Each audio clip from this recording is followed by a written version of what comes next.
So hello everyone and welcome to our Study of Religions research seminar where we're delighted to welcome Dr. Liam Sutherland. Liam graduated with a PhD in Religious Studies from Edinburgh University in 2018. He recently finished a teaching fellowship at Edinburgh and is currently working with Bloomsbury to publish his thesis on Interfaith Scotland. And he's going to give us a presentation now on One Nation, Many Faiths, representations of religious pluralism and national identity in a Scottish interfaith organisation. So we're looking forward to hearing this, Liam. Thank you very much, Jenny. Okay, so interfaith groups and activities, from gatherings, collective meals, discussions, lectures sometimes, film screenings, to even multi-faith rituals or services, have become an increasingly prevalent, even taken for granted part of the 21st century social landscape in many countries.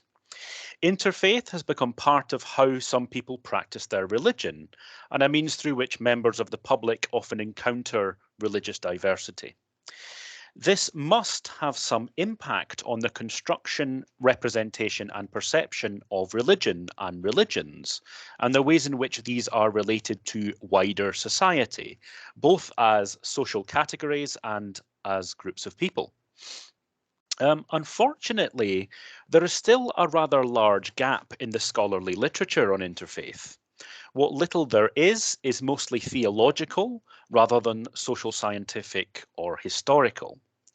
Today, I will be presenting my doctoral research on a particular interfaith organisation, Interfaith Scotland, and hope that this case study serves to demonstrate the importance of the study of interfaith as an area within religious studies, and that, like other recently established subfields within our discipline, such as new religious movement studies or non-religious studies, focusing on these seemingly marginal phenomena can actually contribute handsomely to the wider field and help us think about the way religion is changing and adapting and all of that, and even how we should go about studying it.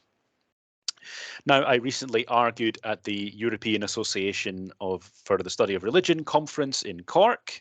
Thank you for that, Jenny, and the UCC, that just as non-religious studies, non-religion scholars have shown that non-religion is not simply a matter of subtraction. It is not what happens just when you take religion away. It's a kind of important phenomenon in and of itself that needs to be studied on its own terms.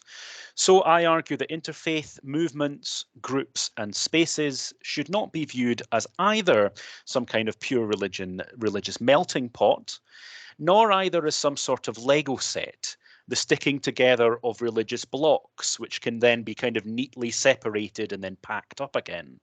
Instead, these should be viewed as distinct social phenomena in their own right, as distinct social spaces, practices, and so on. When there's a complicated interaction between the religious communities who make up interfaith groups and interfaith groups or organizations themselves. So, my argument is that the interfaith organisation that I focused on, the Scottish National Interfaith Body, Interfaith Scotland, promotes a form of structured and limited pluralism defined by the world religions paradigm, but also reinforces what I call a civic-cultural nationalism, which is broadly secular. Now, interfaith discourse can be distinguished from religious pluralism in the broader sense because a religious tolerance and modern secularism in its various forms, because interfaith emerged much later as a distinct phenomenon, and also because merely allowing for religious pluralism or even trying to taking steps to curtail religious hegemony within the state is not the same as promoting a specific form of interaction and solidarity among religious communities, which is what we see in interfaith spaces. Now, the interfaith movement is generally agreed to have its roots in the 1893 Chicago Parliament of World Religions that we scholars of religion love talking about. It's also this same parliament is also cited as a key influence on the dissemination of the world religions paradigm by scholars such as Masuzawa and King. and perhaps also the tendency towards religion as personalized, in a slightly personalized form, perhaps even bearing a liberal Protestant influence. It's also notable here that several major interfaith bodies, international interfaith groups, emerged from this event, such as the International Association for Religious Freedom, founded in Boston in 1900, and the World Congress of Faiths, founded in 1936. So these were ultimately had their roots there. You could argue that the encounter with the religious other at an event like this made it the ideal breeding ground for interfaith as we have it today, particularly when participants made an effort to stress the compatibility of religions and drew on similar discourses. So, for example, very famously, we have the Hindu representative Swami Vivekananda, who represented Hinduism as the most universalistic kind of religion in philosophical terms, that it could recognize multiple religious sources as legitimate, which had an elective affinity with some of the more individualistic and liberal forms of Protestant theology, emerging at the same time as an increased fascination with Eastern religions. For the most part, the local though the interfaith story in most cities, most places, is a lot less dramatic. It was often an extension of the Christian ecumenical movement in Western countries, at least, and this kind of denominational representation. So in many cities, the local council of churches would simply begin to extend membership to local synagogues and then eventually to other religious communities. So, turning to Scotland specifically, the first interfaith group was Glasgow Sharing of Faiths, which was founded in 1969 by a Kent-born former nurse and Church of Scotland missionary to Pakistan, Stella Riki on the left there, who worked with immigrants in the South Asian immigrants in the city in the 1960s because she was fluent in Urdu. She used her own home, which became known as the International Flat, as the basis for her social outreach. But she also found increasingly that religion was an aspect of commonality that she had with many immigrants, that actually she used it as a means of connecting with them. And this group then began to organise regular meetings and eventually an annual festival with a slightly odd title, in my opinion, the Presentation of Faiths. From there, a variety of local interfaith groups proliferated throughout Scotland and then the UK as well. So we can include Edinburgh Interfaith Association, which was founded by the Hinduism scholar Frank Whaling, interfaith organisations in Dundee, Fife, Aberdeen, and even Shetland as well. We also have the foundation of the UK-wide Interfaith Network, which was founded in 1987. It was initially this UK Interfaith Network which attempted to drum up interest and participation in a sort of national political stage. So Brian Pearce from the UK Interfaith Network started to meet regularly with local activists from different Scottish interfaith groups. And at this time, the practicalities of managing the various territories and populations of the UK, they felt that it was easier to emphasize a kind of regionalism, or regions and nations, to use the complicated term we use in the UK sometimes.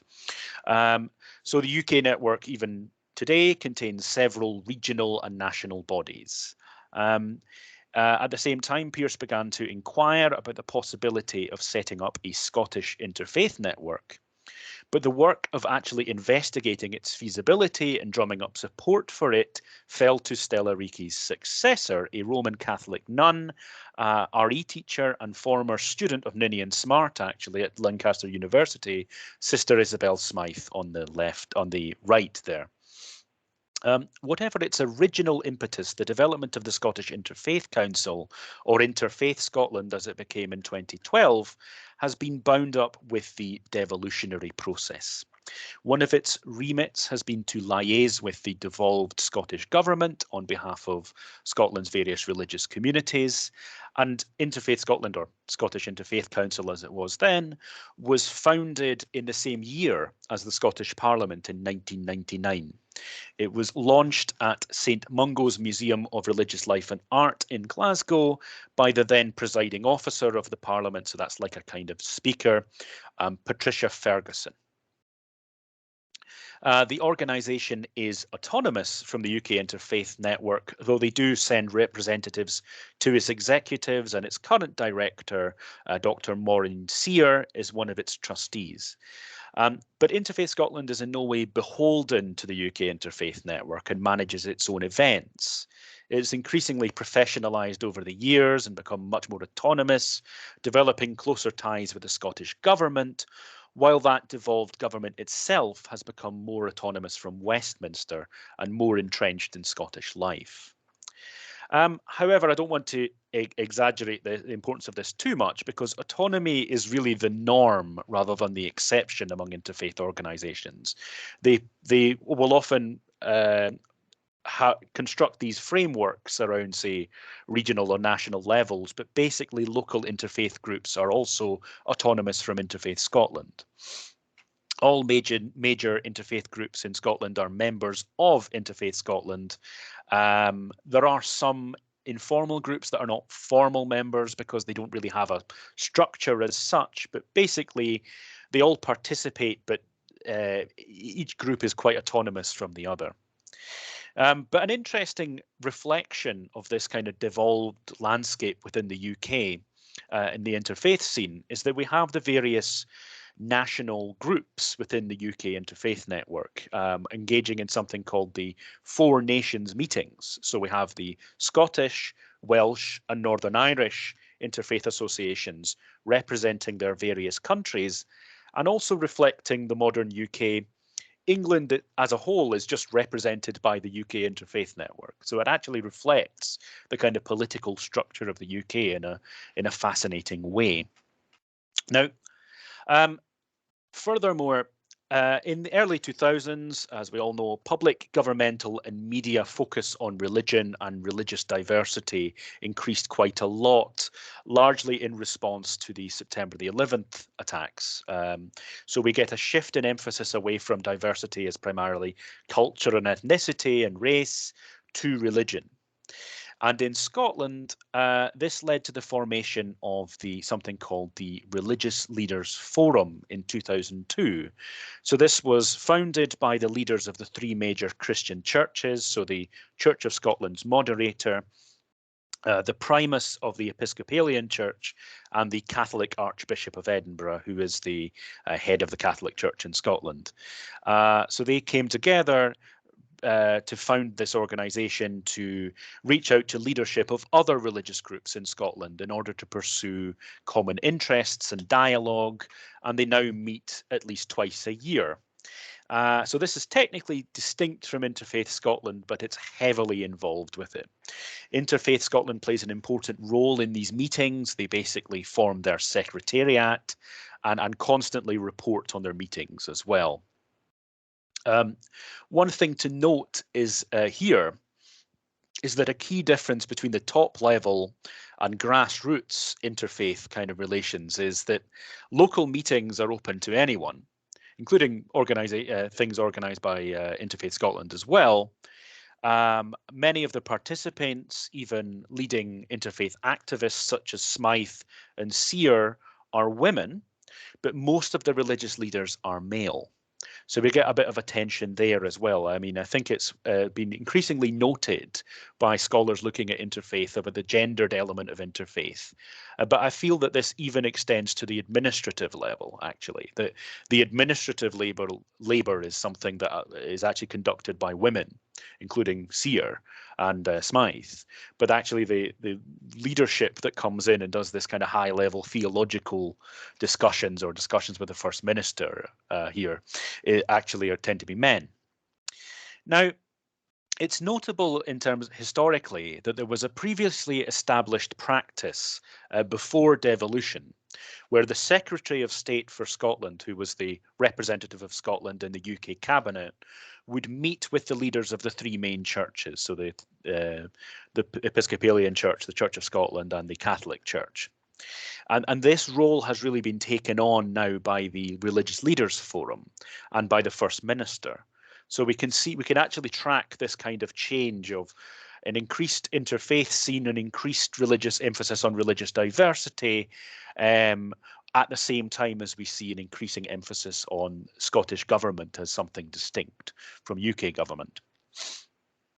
So Interfaith Scotland is particularly fascinating because these various historical threads feed into each other. The decline of Christian hegemony, increasing emphasis on religious pluralism, the devolutionary process, and the increasing assertion of Scottish national and cultural identity from the late 20th century onwards.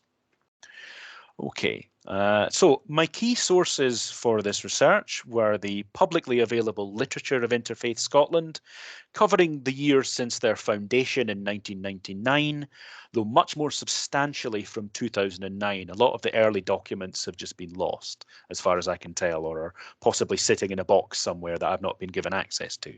But I was able to construct the early history of Interfaith Scotland through interviews and through references in later documents. So at least substantially from 2009, and then the research really cut off in 2016. So that, in terms of the book, is something I'm going to be chasing up quite a lot. So this literature, it includes their website, a regular newsletter, which you can see above there, which features content sent to them by organisations and activists from across the country, especially local interfaith groups, the way they detail their various activities, whether they're formally members or not.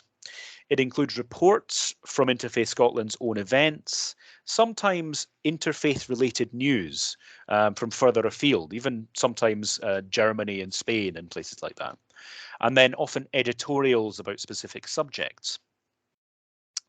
So these documents allowed me to survey the Scottish interfaith scene to an extent. But even more importantly, understand how its national body particularly chose to collate and represent it to an imagined Scottish audience. So it gives me a particular window into how these things are happening, but the window is interesting itself, and I will get back into that a little bit later. So there are other documents are a bit more abstract. They seek to represent and educate the public about religious groups, and increasingly also the humanist tradition as well. Many of these documents have been produced in partnership with the Scottish Government and even the Scottish NHS. So this includes, for example, you can see above there, the Guide to the Faith Communities of Scotland, which was first compiled in 2003, then later revised in 2012, which presents very general introductions to major religious traditions, but without any specific details about any communities living in Scotland. It just includes references to broader traditions, which does include paganism, Jainism, and the Brahma Kumaris, but alongside the more widely recognized traditions, the Baha'is, Buddhism, Christianity, Hinduism, Islam, and Sikhism. Another important document produced by the Scottish Government, but in combination with Interfaith Scotland, is called Values in Harmony. Compiled in 2011, which strove to demonstrate the conformity of 11 traditions, including those mentioned above, alongside the Church of Latter-day Saints and the Humanist Society of Scotland, to demonstrate their conformity to the Golden Rule. Do unto others as you would have them do to you.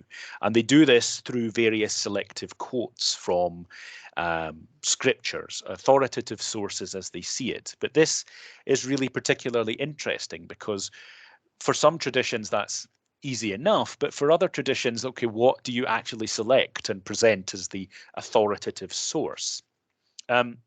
It's interesting as well because it contains passages explicitly critiquing notions of so-called mosaic multiculturalism, the idea that groups should be separate from each other rather than integrated into a common whole. And what is the common whole? Of course, it's usually the nation. So there's a extract from that at the very top right there. So members of Interfaith Scotland, including Sister Smythe and Dr. Sear, as well as representatives of the Humanist Society, have participated in a Scottish Government working group called the Scottish Working Group on Religion and Belief Relations, which produced another key document called Belief in Dialogue, which provides a sort of guidelines on participating in or initiating interfaith or other inclusive events. If you want to have a little look at that, the cover is actually on the title slide there, because there's a nice map of Scotland. Now, the organisation also manage various events at the national level, helping to coordinate various local events across the country. So this includes a variety of events from Scottish Interfaith Week, which is usually held in the last week of November. And Interfaith Scotland are very proud of the fact that they pioneered this practice among the nations of the UK. So other interfaith organisations in Wales and England and Northern Ireland now have their own interfaith weeks. So these involve events, usually always involve politicians and civic leaders in some capacity. Interestingly about that is that the Religious Leaders Forum voted in 2011 to keep Scottish Interfaith Week in its current time frame, which coincides with St Andrew's Day. They chose to do this rather than to bring it into line with the UN's own Interfaith Harmony Week. Since 2012, they have also been tasked by the Scottish Government with organising National Holocaust Memorial Day on the 27th of January, which commemorates the Holocaust committed against European Jews, Roma and homosexuals, as well as other groups by the Nazis during the Second World War, but also other genocides and atrocities such as the Armenian, Rwandan, Bosnian, Cambodian and Darfur genocides. This is also used to educate the public, especially school pupils, and involves invited speakers who have actually survived these events. Interfaith Scotland, are often their youth wing, regularly visit schools, sometimes for dedicated interfaith days, providing various classroom materials. They also provide training courses for local government staff, even the police at one point. They offer this for any interested parties, and also coordinate networking workshops for interfaith groups across the country. And lastly, they hold regular dialogue events for their membership. Now, this is where it gets a little bit complicated, hopefully not too complicated. Interfaith Scotland is not an organisation with individual membership.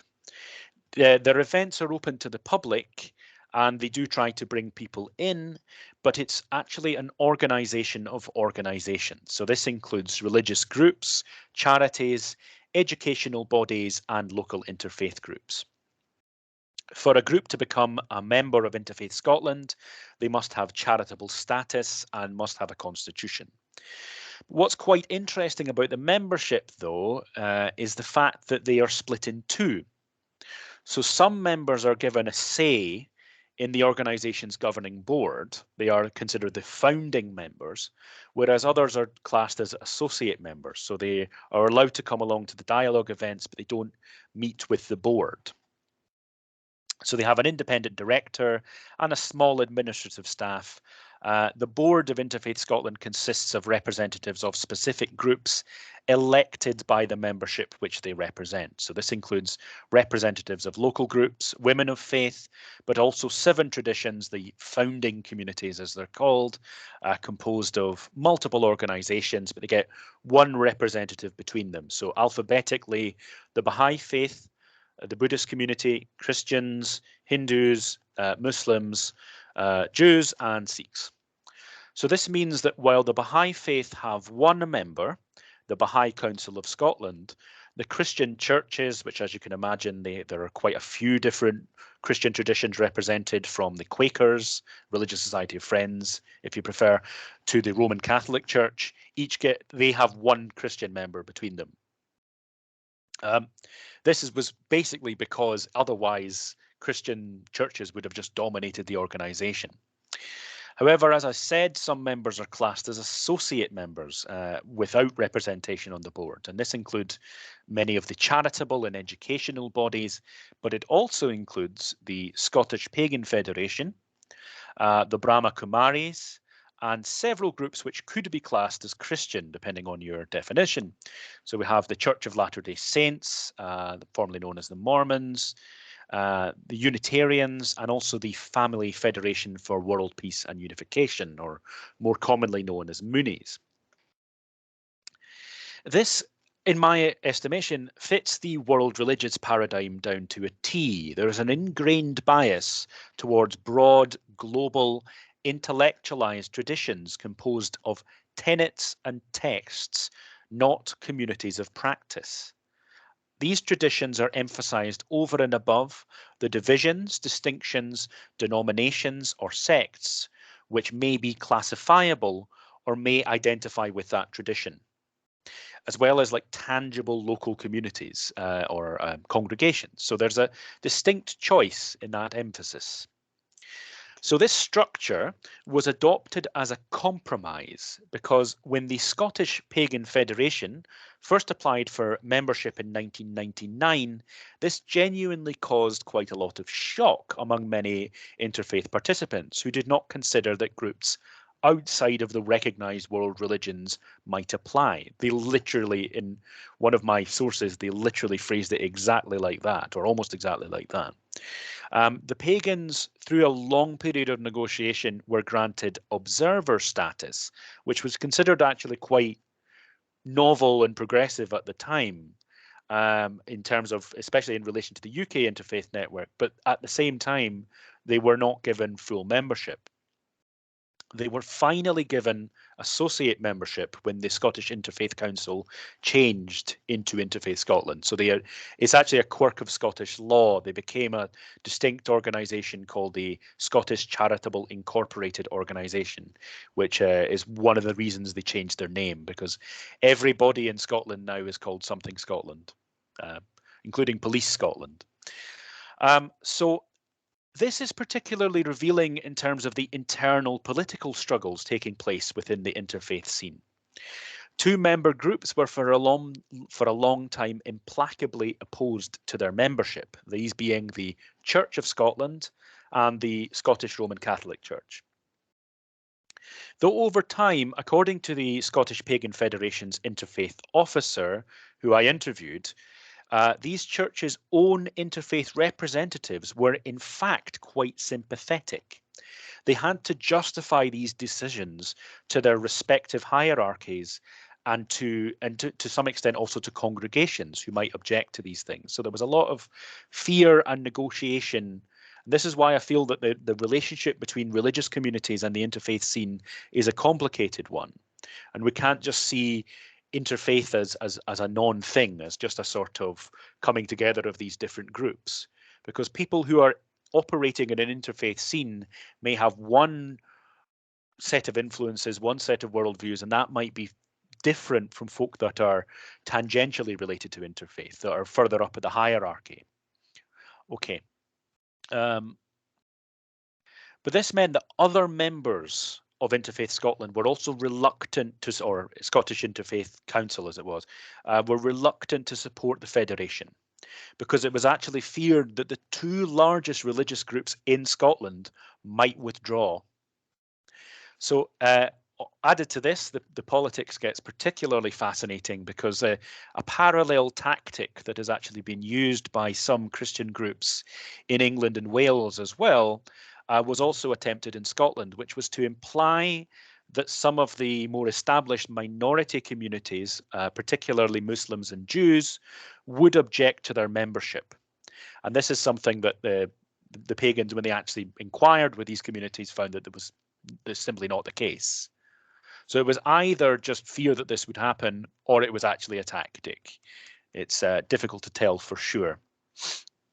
Now, my interviewee speculated that one reason that there was some resistance to their membership was the fact that paganism is, in a sense, an indigenous religion, or at least can be classed as such or viewed in that term, when Christians are used to playing host to other religions. So that recognition of their indigeneity and heritage of Scottish Christianity has been significant in some statements of the religious leaders, which you will get to see later, which provides some evidence for the ways in which religion and national belonging are bound up. But it was also noted in a council report that the greatest supporters of the membership of the Pagan Federation were the Hindus and Buddhists. So these are groups that do not necessarily conform to the particularly Western theistic mold. Some members of the Hindu community were actually particularly excited by the Pagan Federation because they viewed it as a kind of Western equivalent of Hinduism. So this enshrinement of the world religions paradigm does lend itself to a degree of religious universalism, as Masuzawa, for example, has described it. Religions themselves become kind of denominations of religion, even though the full extent of that universalism is still contentious between those who seem to view religion as religions as distinct but equivalent and compatible, and those who view religions as simple expressions of an underlying phenomenon. You can actually find examples of both in the interfaith literature if you look. There's a bit of a tension, I feel, between those approaches, though it goes unstated. But both of these tendencies can basically participate in the same discourse. This is because despite notable differences between these traditions, they are rendered equivalent through their classification under the category of world religion. But this discourse then downplays new religious movements, including those with roots in one of those traditions, but which often fail to be recognized as part of those traditions. So, for example, the Mormon community. But what we'll see later, if I get onto that, is that there's also an attempt to then, when there's more acceptance of some of these communities, to actually render them in the same terms. They get kind of world religionsified themselves, if you like. So, given all of this universalism then, it might seem difficult to justify my assertion that they promote a form of nationalism.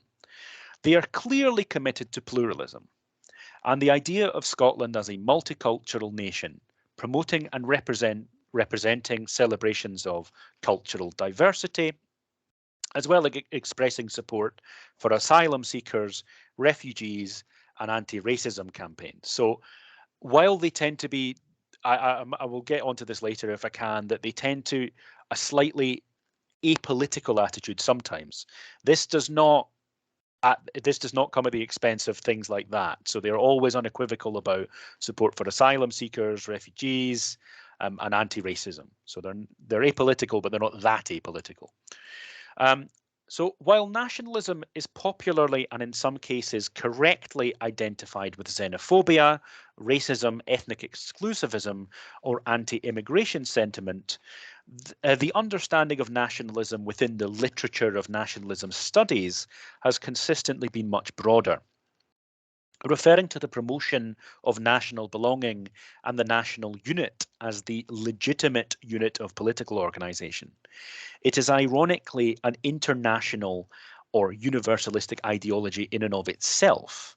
As Ernest Gellner put it, the cultural and political units should be congruent, or at least that nations understood as groups of people rather than just as states have a right to self-determination. So that's Ernest Gellner here on the middle left. For Benedict Anderson, who is actually Irish, and people keep forgetting that Benedict Anderson is Irish, so just on the centre right there, nations are imagined communities, as in constructed through acts of the mind rather than imaginary in the sense we use that term in colloquial terms. Members of the nation conceive of themselves as not only members of a greater whole, which precedes their birth and outlives them at death, but also that simultaneously other members of the nation are imagined leading their lives, even though one could never hope to meet them all personally. Nations are imagined as both sovereign, or at least as ultimately sovereign. This is an idea that I play with in terms of Scottish independence. So that is that they have a right to self-determination. but they are inherently limited in terms of territory and population. So this is something that sits in an interesting way with this emphasis on universalism within the world religions paradigm, that religions are timeless and spaceless, whereas nations are inherently limited. Any group of people is in a sense imagined, and that includes religious communities. But it is those latter features which define nationhood for those kinds of scholars. So the limited and sovereign. Now, lastly, in the far right, albeit not politically, Michael Billig was probably the most assertive about the frequently pedestrian, or in his terms, banal characteristics of nationalism, arguing that national belonging is continuously reinforced by innocuous symbols such as flags, money, the use of money, and small words and phrases that you get in media or in the speeches of politicians, such as we, the country, and then common symbols such as the map of the nation itself. Actually, when I'm talking about Billig a bit more, I quite like to use an image of our current King Charles actually doing the weather with the map of Britain. So the point is that these are undramatic and part of our background environment, but to constantly remind us that we are members of the nation, or that we are inhabiting the national space. And actually, to close with a term from Anderson, beyond the borders of the nation are other nations. So we live in a world of nations, not just our own nation. Now, the distinction commonly made between so-called civic and ethnic forms of nationalism was introduced by Hans Kohn. Civic nationalism is defined by the civic life of the state, its laws, constitution, inhabitation of the territory, participation in the political process, and subscription to its values. So a common example that is used is America, the USA, or France is another example. As much as you can challenge that, and I will do so shortly. Well, ethnic nationalism was conceived as based around descent and membership of a specific cultural group. Kohn unequivocally supported the former against the latter. There's a common criticism of this that we get from folks like Anthony Smith down here, that it is basically good and bad nationalism, really, in his terms. But the thing is that Kohn would probably agree with that. Smith, rightly in my view, pointed to the fact that cultural factors, especially language and collective memory, were part of even the most apparently civic nation. However, he also found that this distinction, if it was not taken to be moralistic or absolute, served as a useful means of classifying forms of nationalism. I think it can do, but I'm quite critical of it myself now. So this is all well and good, but the close identification of genealogy and culture is not sound in my view. Cultural features can be asserted and adopted and be prominent within national discourse without necessarily being tied to descent. So this is the case with Scottish nationalism at the moment, in which cultural symbol, and especially in relation to Interfaith Scotland, in which cultural symbols and practices like tartan, kilts, bagpipes, ceilidhs, the whole thing, the Gaelic and Scots languages, of course, the poetry of Robert Burns are significant, but that's not necessarily based on genealogy. While the independence and devolution movements were otherwise generally civic. So this is why I use this term civic and cultural, or civic-cultural. Mixture of these themes is exactly what we see in the literature of Interfaith Scotland. The organisation, by its very name and remit, is bound to Scotland, and its newsletter adopts that frame, picking out and sorting local events and interactions between religious groups for their national significance. Anderson and Billig both emphasise the importance of the mass media in facilitating the national imagination and its reinforcement. As Anderson argues, even if they focus on world events, this is usually focused through a national lens. So it's the nation looking outward. So if it's an Irish newspaper, it's commenting on the UK, it's looking from an Irish perspective onto the UK and thinking, what on earth is going on? So this is the nation looking out to the world. And I would characterise Interfaith Scotland's very occasional discussion of events outside Scotland in these terms as well. As the media scholar Marshall McLuhan famously stated, the medium is the message, and the newsletter of a Scottish-based organisation with interests in various local communities will almost certainly address an imagined audience which fits the contours of that imagined community, reinforcing a sense of national space made up of its constituent communities and creating a sense of us through dexes. So these are the small words, we, us, that sort of thing, which is indeed exactly what they do. One does not have to sift too deeply into the literature to find references to Scottish cultural paraphernalia at their events and those they depict.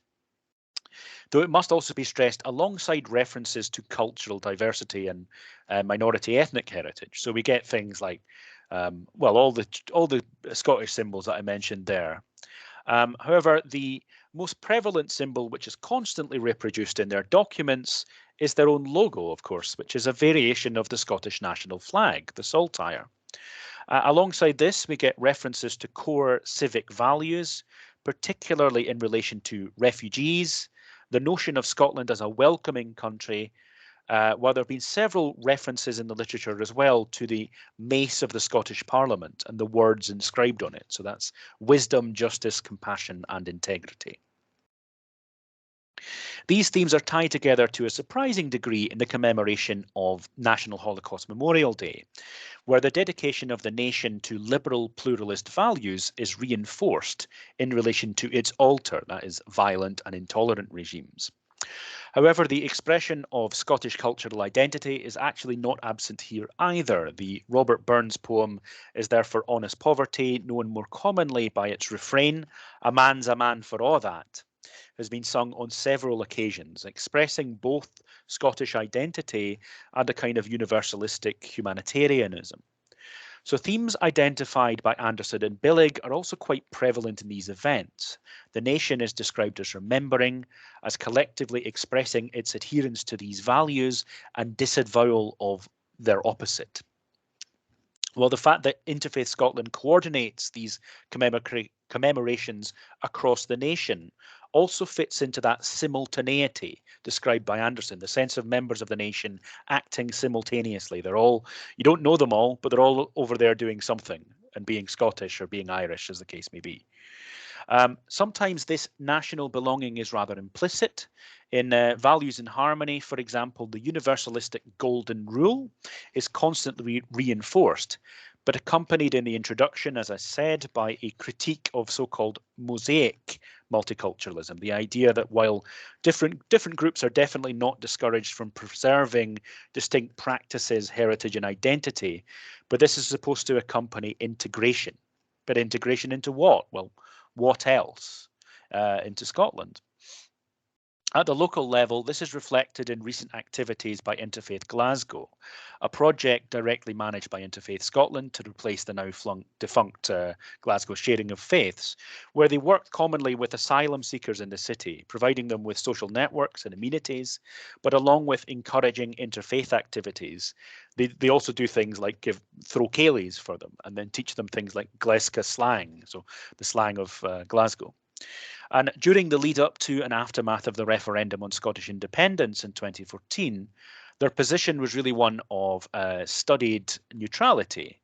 They facilitated and reflected on debates such as what kind of Scotland do you want to live in, and reinforced what they called values and visions for Scotland. They kept referring to this.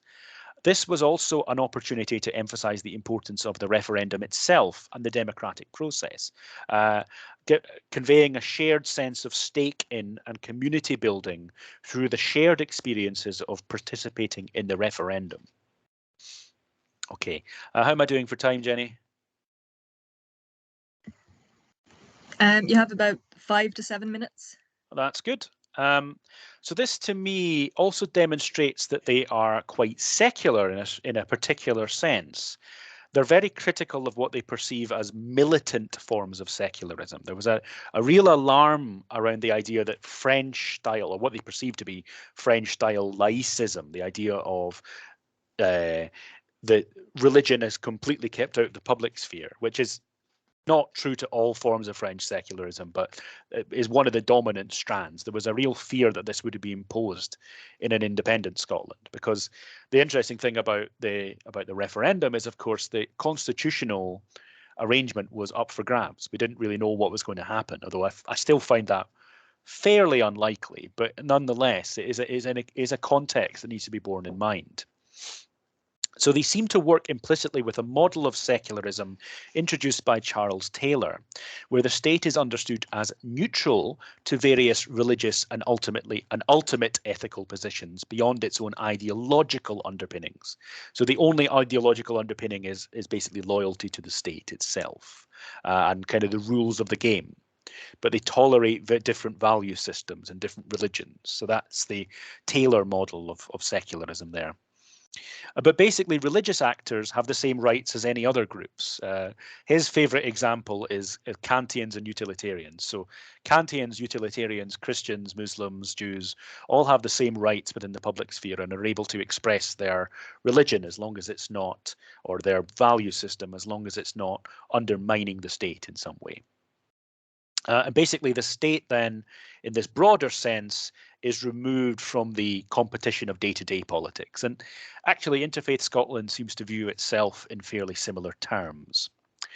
One identifiable characteristic of interfaith discourse is that religious pluralism is not only tolerated or even simply encouraged, but it's fundamentally distinct from other forms of pluralism.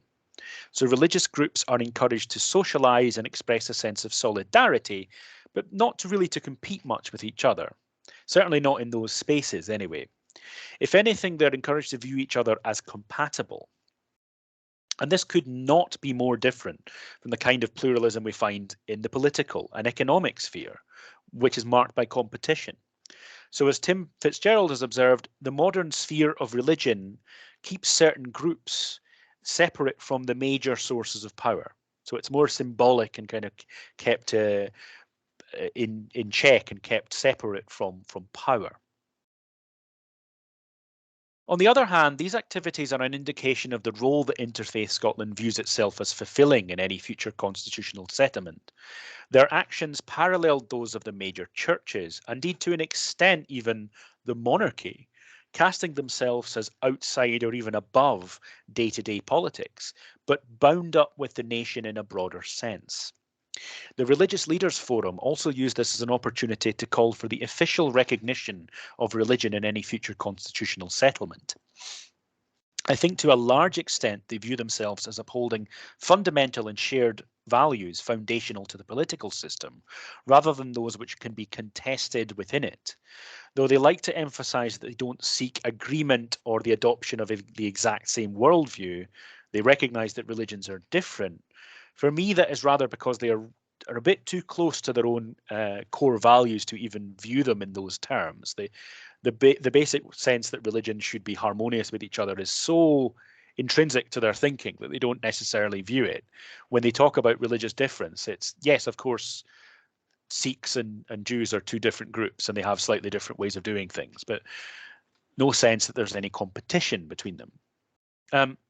Now, the world religions paradigm is even more evident in some of the documents that I've used than in terms of their structure, where the religious traditions are not only depicted in terms of beliefs, lacking much information about any specific communities in Scotland, but they're also painted in starkly universalistic terms. So in the guide, for example, the ethnic character of most forms of Judaism is not even hinted at. Hinduism is represented as completely monotheistic, and there's no mention of India. There's a degree of what I call clumsily traditionification of these documents. So pagans, now that they get more accepted, for example, are moulded into a common, even world tradition. Within the document Values in Harmony, for example, paganism is represented by everything from Babylonian proverbs to quotes from ancient Greek philosophers to modern writers such as Starhawk. And this is not even entirely exclusive to religion. Humanists are represented in the same light. And crucially, this is really fascinating, described as the tradition of the non-religious. So this is a means perhaps for Interfaith Scotland and the government to influence that population, non-religious population, by literally bestowing a tradition upon them, which can then be appealed to and can be reconciled with the values of religious groups. Given my emphasis on identity and nationalism then, how can I explain the abstraction and universalism of these presentations? To borrow a term from Ernest Gellner, they can be described as a kind of context-free communication. Not that they are ever truly context-free, but their production or consumption are presented as basically they don't need any specific context. They can be repackaged and applied anywhere and understood without needing to know any of the specific communities involved. So Gellner himself was referring to the developments of technology in modern states, how one technical manual can be taken up and applied by anyone with sufficient understanding. So this is anywhere. You don't need to have even to farm, you need to know how to work a tractor now. You don't necessarily need an intimate knowledge of the land. So that I feel that religion is being represented in a kind of similar sense. Knowledge and content can be transported and appropriated easily. To an extent, we've already seen this with the use of national cultural symbols, which can be easily reproduced and used to express national belonging by geographically and ethno-religiously diverse communities in Scotland. But national discourse is still bounded. The world religions are not presented in this way, however. They are presented as appropriable and universal. They are not geographic and culturally bounded. What this means for me is that this is actually a means of separating them out. They are not competing with each other. They are compatible. So national belonging, the fact that one is a member of a now universalistic tradition is no barrier to integration into the specific nation into which you find yourself. Okay, thank you very much. Thanks so much, Liam. Thank you. That was really interesting about the Pagan Federation. As you know, I was of course. So I was thinking when they set up these, interreligious or interfaith, I think what they maybe have in mind is like ecumenical, that they never kind of thought broader than that. Yeah. Any questions or comments? I know a few people had to leave early. No problem. Yes, if I can, but do you hear me right? I can hear you, David. No problem at all. Did I firstly thank Liam for showing us this particular reality of his homeland, which is almost common to all European countries, because in every European country you will have an interfaith organization. Exactly. You have an intra-religious association in order to improve, to achieve some goals. And this is, I think, personally, but this is my humble opinion, of course. May you disagree, you are free to disagree as well, that all this, try to associate between religions and find common values, it's just like a form of, repents of past sins. Came especially after the period of the Enlightenment and how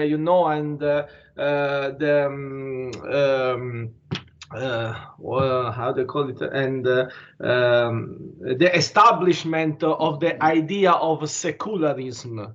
That's and religion seems like religions where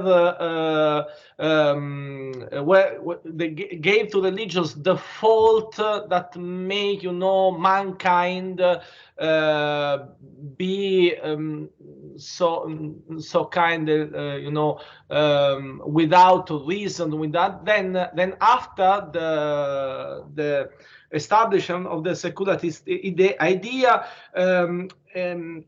the way for a religion community, a religious community, the way for a religious group to fit in this modern world is just to try to demonstrate that they are secularist as well as, and in fact, we all of us we agree on the freedom of religion value. No, so we wish to agree. This is one of the, for example, one of the fundamental values of the European community, the freedom of religion. But what I find very funny in all this is that meanwhile all of us we agree about freedom of religion, the European community must find its roots in Judeo-Christian. Yes, they must establish its Judeo-Christian root. So from one side, you preach the freedom of religion. All religions are equal, and you can follow this or that religion. You can be Muslim or atheist, but what is guaranteed is that your way of life is essentially the same. But from another side, you are establishing an identity, a Judeo-Christian identity. What about pagans? What about Muslims that in Middle Age formed,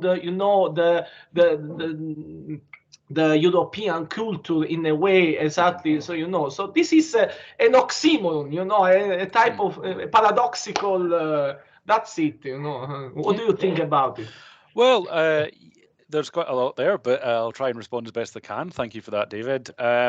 Basically, I think that we need to view this as a sort of ongoing process. So basically that it changes, and that communities that might initially, including even the Christian majority, might initially pursue these ends for their own particular reasons, right? It might be, in terms of the churches, you can kind of see an attempt to deflect criticism about, there's an increasing scrutiny on the idea of Christian hegemony, particularly the Church of Scotland in Scotland, and the idea that, well, they still have representatives that they send to local councils, for example. They don't vote, but they're still there. And a lot of people have begun to scrutinize that. It's like, well, they say, well, what if we bring in some members of other religious communities? And what if we make it all religions rather than just Christianity? And then increasingly also they bring in a humanist representative as well. So that kind of comes in for, that might begin for their own purposes. But the more this gets institutionalized, it actually starts to create the norms that people then grow up and then expect. So I don't think it's an ongoing process, and people are produced in these social systems, and that's why I keep banging on about the idea of not taking interfaith as just nothing, because even for whatever reasons different groups get into it, they also get affected by it as well. And they begin to develop the new norms and new ways of doing things and new ways of talking, and then it gets influence back into the communities that they're a member of as well. And I think we see that too. So increasingly, I find that a lot of people want there to be religious diverse representation because that's what they expect now.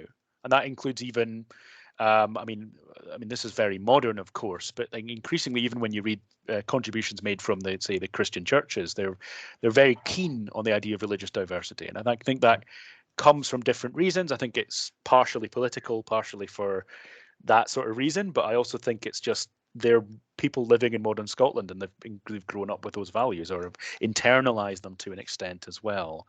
And I think these things are they're both more influential than people realize, but they're also less fixed.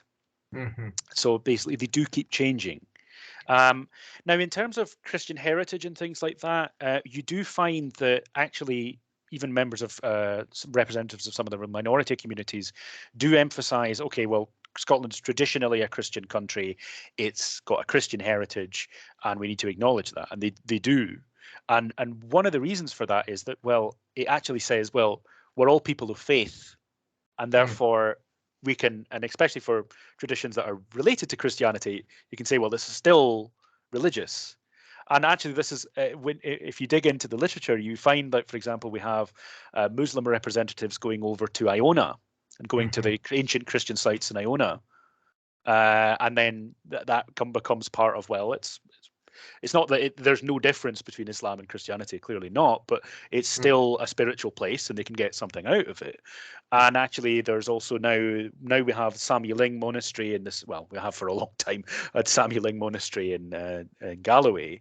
They also own this island called Holy Isle, and they have a bunch of some quite old Christian sites, but new Buddhist sites as well that are associated with that community, and people will go around and visit them. So there's a degree of sort of integration through these things where they become part of the norm. And even humanists, I look at some of the interactions between the interfaith groups and humanists, and those that are more directly involved in common discussions start adopting the same language. And it's also involved with the state, well, the quasi-state, the devolved government.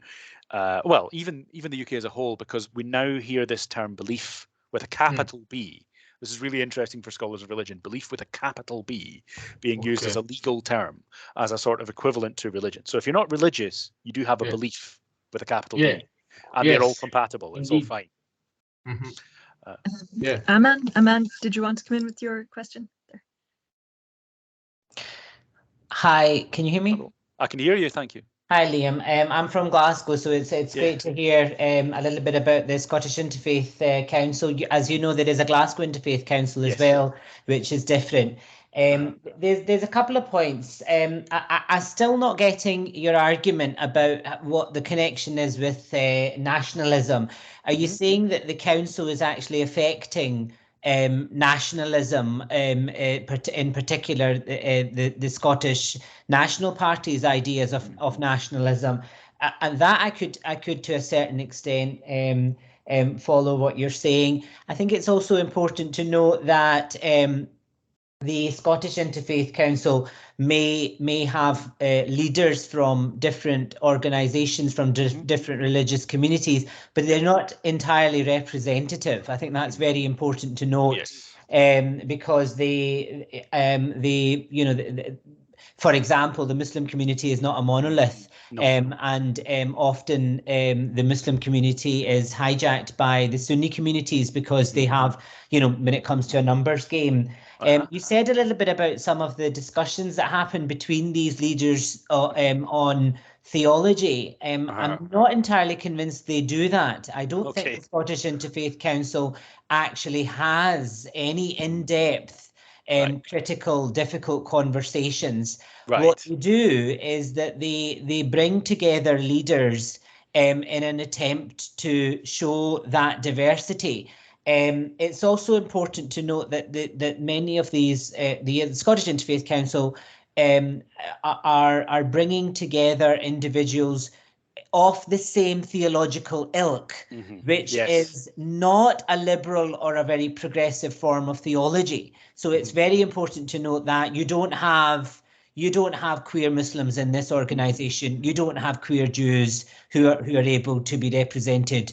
They go for in their view, the centre point of what the religious tradition is. So they will go for, the Orthodox Jewish synagogue, etc. So I think it's a very complex and complicated organization. But what I am taking away, and I could have completely misheard this, is that it has a huge influence. So I think the people who are steering this, who have steered this, have been very strategic in thinking about the influence of having this.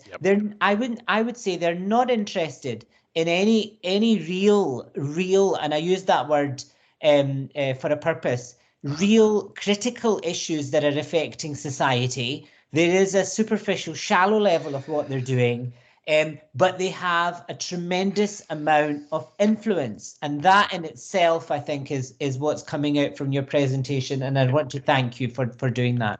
Well, thank you. Those are excellent points. I hope I can address them all, because obviously I had to gloss over quite a lot. I have touched on some issues that relate to what you're talking about. I don't feel I can do them justice without sort of deep studies of different communities, but you're absolutely right. In multiple ways. So let me start. Right, so nationalism, okay.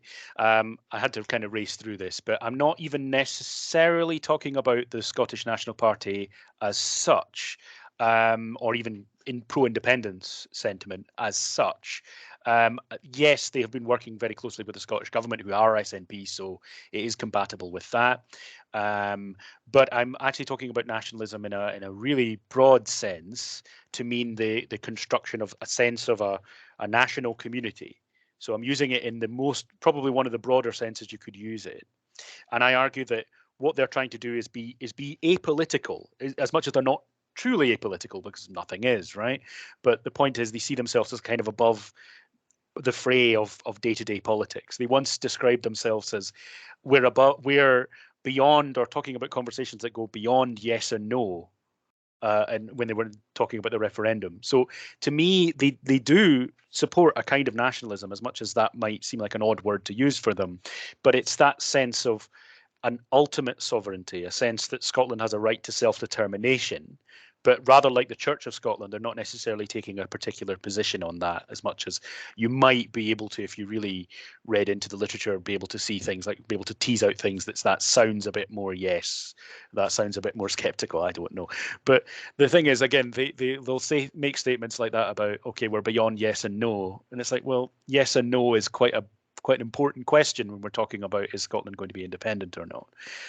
But anyway, that's the way I'm meaning nationalism. It's contributing to that sense of national identification. Now, is Interfaith Scotland representative of any community? Basically, no, not in any justifiable, or not in any complete sense. I mean, that would in some ways be impossible, but even the way that they've chosen to do it is very based around world religions. So it's based around the idea that, you know, you can have one representative for the Christians, one representative for the Muslims, and so on and so forth. And you're absolutely right that that really doesn't necessarily speak to distinctions and divisions within those communities. There are, of course, communities that don't participate. So, for example, when it comes to Christians, there are the free churches just do not participate at all with Interfaith Scotland. Now, I think some other churches, I think that's because they're not interested in interfaith relations. In fact, the former moderator of there's too many free churches, so I might get them mixed up here. I think it is just the Free Church of Scotland, literally has a message that I've quoted in my thesis saying Christians should not be involved with other religions at all. You know, they should just be involved with other Christians. So there are groups like that. There are groups that I don't know why they are or are not interested, like the Orthodox community, for example. I need to really chase that up. But you're absolutely right as well in terms of there are some Shia representatives. The Al Bayt Society has become really active in interfaith circles in Scotland, and it seems to be getting even more active. But whether that is proportionately representative or adequately representative, I wouldn't really be able to comment on. But certainly having one Muslim representative does treat the Muslim community as a bit of a monolith. And you're absolutely right. Again, I actually had to cut that bit out because I don't want to come off too judgmental. I want to critically study interfaith, but I also don't want to sound like I'm, being condemnatory or anything like that. But the point is that you're absolutely right in terms of the Religious Leaders Forum. In a way, it's a political stunt, in a sense. It's a way of showing strength or showing, because they don't have a chance really to talk about substantial issues because they might alienate someone. So I've reflected on this quite a lot in my thesis, and they don't talk about same-sex marriage because, for example, the Church of Scotland itself was split completely down the middle on that one. Whereas some communities like the Religious Society of Friends, the Quakers, actually had same-sex marriage before the state did, well before the state did. So, you get things like that. And then when they do make statements, it's on things like poverty is not good and the environment is important and religion is important. I think at lower levels, you would probably, or like more grassroots levels, you would see, especially among younger people, you would see greater diversity and greater discussions of these exact things. To give you another example, you may remember, and I apologise for my short memory here, but there was a member of the Ahmadi community in Glasgow who was unfortunately killed and he was killed by a Sunni who had driven up from Bradford. I can't remember too many of the details. It was just a tragic situation. I'm not calling it representative of anything, but the point is that Interfaith Scotland would reflect on the funerals. They tweeted about it. They did all sorts of things like that. But I don't think the Ahmadi community get much representation at all. So in terms of concrete things like that, not really. That's right, Liam. And so, I mean, you've highlighted there the issue of inclusion of the pagan communities, yes. and that's pretty similar across the board. So it is important to highlight that, but it happens amongst many other different communities as well. Yes, so certainly. Sunni Muslims would be saying that Ahmadiyas aren't Muslim because of different theological issues. So there's something else. I don't know what you would call it, but there is a maybe a crisis of kind of an orthodoxy, which is driven by a very particular form of, I would say, Christianity, but by those who are steering this. So they're very careful in how they're kind of defining religion in itself. Yeah. It's strategic, as you say. It's a kind of a delicate balancing act, and this is where you need to. Some of the people involved are actually in a bit of a difficult position, because it might look that, as far as I can tell, anyway, because there's the folk that are very active in the interfaith communities themselves who might have one view, but then they're also pleasing these or trying to appeal to different interest groups as well, and that might be the major churches, but that might also be older leadership within certain communities who don't want other members to be represented. So that I think I may have made a bit of a mistake by saying theology actually at that point, because you're right. I don't know how much they get into theology itself. I know that some interfaith representations of interfaith, especially on an international level, is often theologians from different communities talking quite abstractly. But I think you're right that was a bit of a mistake for me to say that with the religious leaders. They talk shop more than anything, I suppose. But thank you very much. Thanks, Liam. Thank you. Thank you. Okay, so it's a very interesting discussion that I'm sure we could continue, but we will end it here for now. Thanks very much, Liam. Thank you.